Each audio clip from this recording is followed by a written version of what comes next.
दर्शन काकाचं मला नाहीतर मी गाण्या थोडक्यात वाचला. माझी सभा झाली असती तर काय मी कशी गाठभेट झाली, मी त्यांच्या पायाही पडलात, आशीर्वाद घेतले. पाया मी माझे ते काका आहेत म्हणून मी पाया पडलो. विचारामध्ये भिन्नता आत्ता तरी आहे.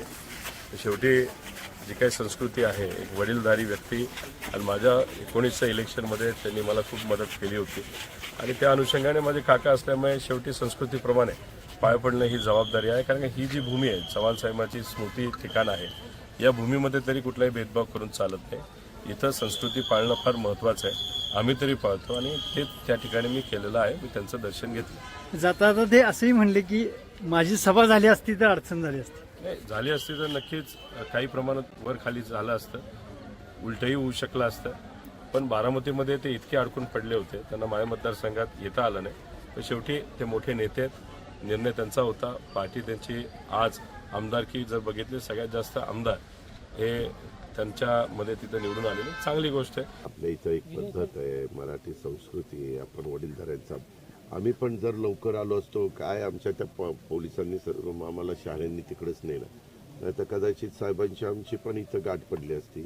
मी मुश्रीफ साहेबांनी, आमच्या सचिननी, मकरनामा, आम्ही सगळ्यांनी दर्शन घेतलं असतं. आपल्यामध्ये वडीलधाऱ्याचं दर्शन घेतात.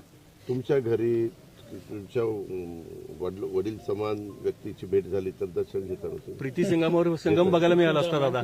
अरे बरोबर आहे रे, पण आता काय करतो, टायमिंग जुळलं नाही.